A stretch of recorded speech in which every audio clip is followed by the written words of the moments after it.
Shalom à tous les frères et sœurs en Yehoshua Mashiach, notre Seigneur Jésus-Christ.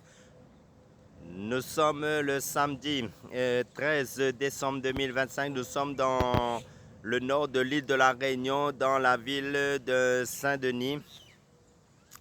Salutations à tous ceux qui sont en Europe, en Asie, en France, que ce soit en Amérique, que ce soit au Moyen-Orient, que ce soit dans les îles de la grande île de Madagascar, de l'île Rodrigue, l'île Maurice et aux Seychelles, que ce soit les îles de Canaries, que ce soit l'île de Tahiti, l'île de la Martinique. Salutations à tous.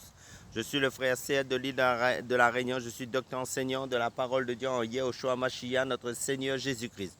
Donc sur ma chaîne, nous faisons que partager la parole de Dieu qui est Yehoshua Mashiach, notre Seigneur Jésus. Car il nous est dit, au commencement était la parole et la parole était avec Dieu. La parole était Dieu, elle était au commencement avec Dieu, selon l'évangile de Jean chapitre 1.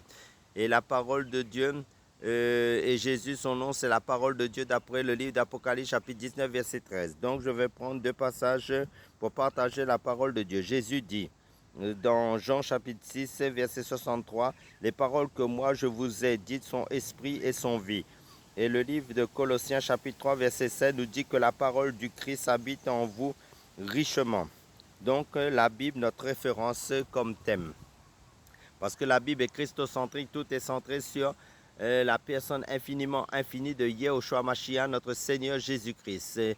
Parce que la Bible est christocentrique, parce que la parole de Dieu dans 2 Corinthiens chapitre 4 verset 5 nous dit, nous ne nous prêchons pas nous-mêmes, c'est Jésus-Christ que nous prêchons, nous disons, vos serviteurs à cause de Jésus. Amen, alléluia.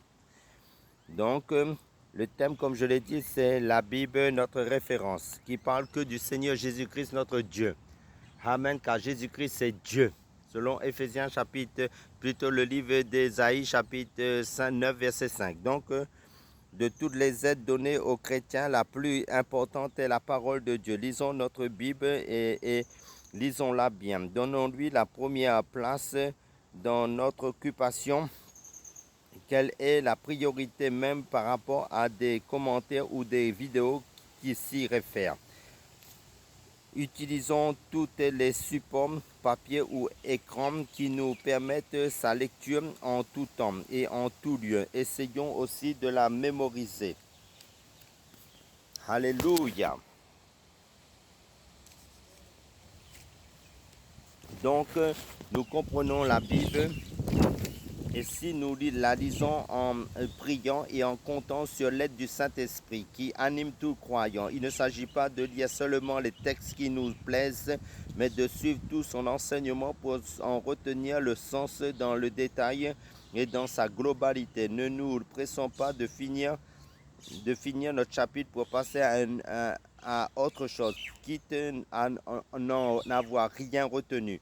Prenons le temps de lire cette parole vivante de manière à la comprendre et de nous en imprégner. Nous constatons parfois qu'un texte biblique répond exactement à un questionnement dans notre vie. D'autres fois, ce n'est pas le cas. La Bible n'est pas là pour nous donner les solutions concrètes à toutes nos difficultés, mais pour nous aider à les traverser et les résoudre avec Dieu.